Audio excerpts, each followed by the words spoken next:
Yo, what is up, guys? It's your boy Tism MMA, short for favoritism. Don't forget it.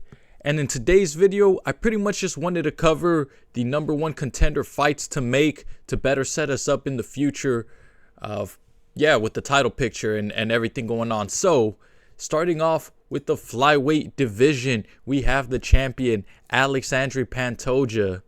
Now, I know a lot of people want Pantoja to move up to bantamweight to fight Merab, but I don't think that's happening. I think Pantoja wants to cement his legacy as a flyweight GOAT. I think he's going to stick around the flyweight division for the next year or two. I'm not sure how much longer his reign is going to go on for because he is getting a little bit older. But yeah, so far so good. He's been clearing out the division, beating contenders like Brandon Royval, Brandon Moreno. He had beaten Kai Kara ages ago and Manel Kape. All of these guys still relevant in the top contender picture. And so, yeah, I do understand why people want Pantoja to move up, though I don't think it's going to happen. So let's talk about matchups to make to better set ourselves up for an interesting, new, and exciting title picture here in the flyweight division. Manel Kape against Kai Kara France. This is the matchup to make. There is no reason why this matchup has still yet to happen. I don't understand why the UFC has been dropping the ball with this matchup. Every single UFC fan, the 5 people that are interested in the flyweight division, they are interested in this fight. This is one of the biggest matchups you can make currently in the flyweight division. Manel Kape had called out Kai Kara France and his entire team, called them a bunch of lovely and happy gentlemen. We'll keep it at that. Yeah, man, absolutely hilarious. What a call out there. DC had to pull away the mic from Kape. It was absolutely hilarious.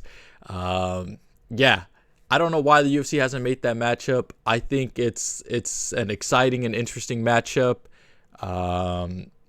It's obviously new here in this division. I'm tired of all the rematches. I don't want to see any more rematches in the flyweight division. Let's get new, exciting fights that'll put people into title contention. And honestly, that have a lot of, like backstory to them. There's a lot of rage brewing between these two gentlemen. I'm sure the press conference would go crazy. Kape always tries to keep it exciting on the mic. Not always in his fights. He had that really, really boring fight with the guy that got sent to the GFL. What the hell is his name? I've already forgotten. But Makayev. I don't know why they cut an undefeated prospect. I think he was just stirring up too much drama. Yo, what's the question? Makayev for the title fight? No, we're shipping him off to the GFL. Yep, it'll get there in 2 business days. Yep, yeah. I don't know why this matchup hasn't been made though. Manel Kape against Kai Kara France, easily for the #1 contender spot. And yeah, then we'll have a pretty exciting matchup against Pantoja, even though Pantoja has beaten both of them. So I think that's one way to bring more excitement into the flyweight division. Moving on now into the bantamweight division. Current champion Merab Dvalishvili does not have enough title defenses to warrant any movement, to a different division unless he were to vacate. I don't think he's going to the featherweight division. I think he's perfectly fine in the bantamweight division. He has a title fight with Sugar Show coming up. I think it's maybe in June. UFC 316, that might be in June. Maybe it's late May. I honestly don't remember. But it is going to be coming up sometime soon. So he is booked. And I think the way to fix the bantamweight division, Sean O'Malley against Corey Sandhagen, should have happened. Before they booked this fight, while Merab was defending against Umar, if they really wanted Sean O'Malley to be back into the title picture without it looking shady as fuck, they should have set this fight up. They should have done Sugar Sean O'Malley against Corey Sandhagen. The fans would have absolutely loved that. I know people have been dreaming of that matchup for I don't even know how long it's been now. It's been too damn freaking long. And the UFC have not made it. They could have made that matchup a very winnable fight for Sean O'Malley. I would have sided and picked him over Sandhagen. And it would have been an easy justification to give Sean O'Malley a rematch again. Yeah, I mean, if Sean O'Malley had won this fight against Sandhagen, if they had made that and O'Malley won, he's back into the title picture. He fights Merab again. They rebooked that. And it's a little more exciting. It feels a little more justified. It doesn't feel rushed and disorganized and whatever you want to call it. I think that would have been a perfect matchup to make. Now, since we didn't get that matchup, the matchup that I want to see now moving forward, since we can't turn back the clock, Umar Nurmagomedov, this is the matchup to make. Put him up against Petr Yan.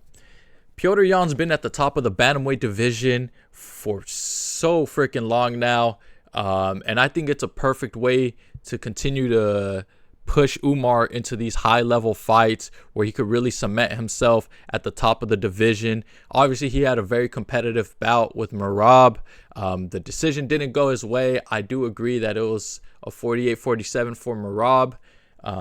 Just fucking emoting all over this guy. Gave us a good visuals to think that he won the fight. But yeah, I think that Umar has shown obviously a great amount of potential to lead the top of this division. He's already beaten people like Sandhagen. And I honestly think he has a pretty good shot against Petr Yan. Petr Yan has a very high guard where he keeps his hands super close to his face, just a boxing stance type thing where he's not really going to be able to defend some hard, double legs that Umar will be able to shoot on him. So I think that Umar will be able to beat him up on the ground, land some good ground and pound after taking him down. And even if Yan gets up, I think Umar will be able to get him back down. So I would probably side with Umar to win that matchup. And I think it's a great way to get him back into the title picture with a very high-level win. I don't know if he'll need more than the Yan win, just like I don't know if Sean O'Malley will need more than the Sandhagen win.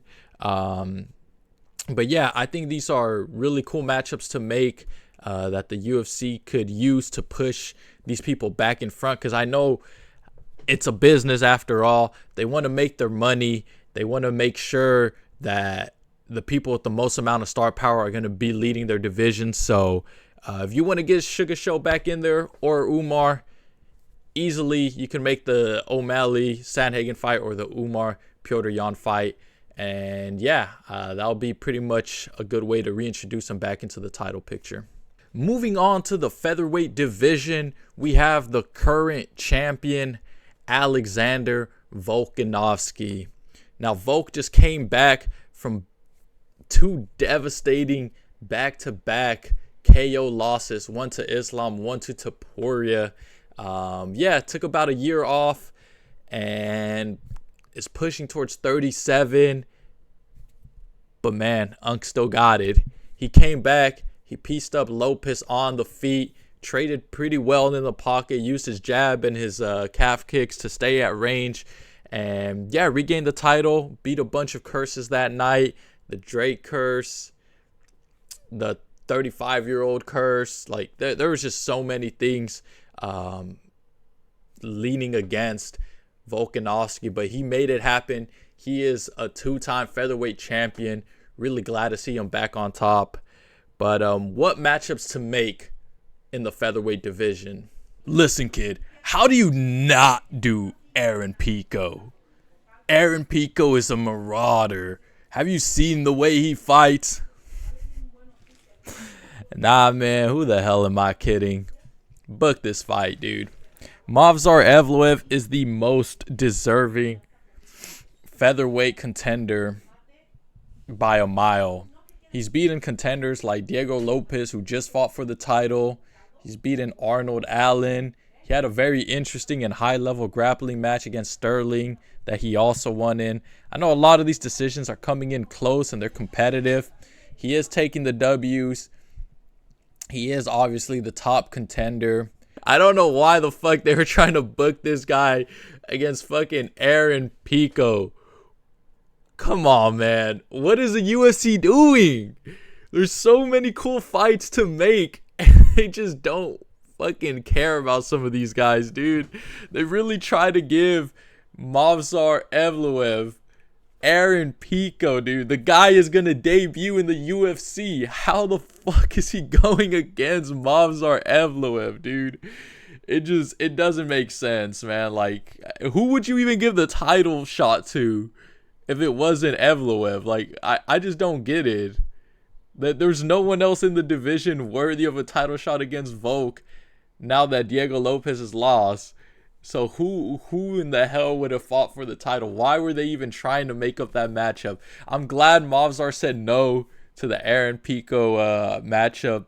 That is just diabolical. I don't know what Dana and Hunter were cooking up. Definitely smoking on that horse meat. But yeah, man. This is the only fight to make at the featherweight division. I don't really care about contender fights for now. I think we have a very clear contender in Movsar Evloev. Book this fight. Moving on to the lightweight division, we have the current champion and pound for pound #1 fighter, Islam Makhachev. Now, Makhachev is on a tear. I think he's creeping up on Anderson Silva's record for the most fights in a row won, which is absolutely insane. His resume is pretty incredible as well. The way he beat Dan Hooker, beating people like Volkanovski, Charles Oliveira, all incredible wins. Poirier, can't forget about that one. And yeah, a bunch of underrated wins as well. Bobby Green, Moicano, those were pretty big at the time in his career and how the matchups came to be. So yeah, huge wins for Islam. Definitely deserves that pound for pound #1 spot in the rankings. But who do you make him fight for the lightweight division? Come on, man. Come on, man. Bring out the Muppet, dude. Nah, all right. I'm just trolling here. I love bringing up BSD because I can't believe that he was a fucking 2-1 favorite against Poirier. The amount of people that were glazing this guy was absolutely insane. My cousin and I were picking on that fight, and he picked BSD, and I keep giving him shit for it. I haven't let it go. So honestly, he's just gonna be a staple of the channel. Look at this guy, man. How do you not give BSD a title shot? Seriously though, come on, man. Come on, man. This is the only fight that I want to see if they don't give it to Arman Tsarukyan. I almost said fucking Arman Tsarukyan. I can't get the Chael voice out of my head, dude. Someone, please send help. I can't pronounce people's names without thinking about Chael, man. Fuck me. Yeah, Ilia Toptoro. Let's go ahead and make this fight, dude. Undefeated, coming off of back-to-back knockout wins against Alexander Volkanovski and Maximus Holloway. Dude, this is one of the craziest fights to make. I can't think of any other fight that I've been more excited about, more excited to see than Ilia Topuria against Islam Makhachev, and I don't even know how long. This is the matchup that UFC fans need. This is the matchup that's going to revive the UFC. I feel like it's kind of been a little bit down under recently with some of their shit matchmaking. It just feels like some of the excitement isn't really there. Make this matchup and the excitement is back.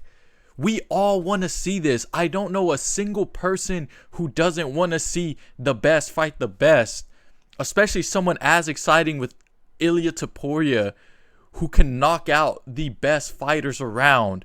If he knocks out Islam Makhachev, he's already in the GOAT conversation. I don't care if his longevity hasn't been there. I don't care if he has very few fights in the UFC. He would be undefeated. He would come off of the best 3 wins any UFC fighter has had in a row.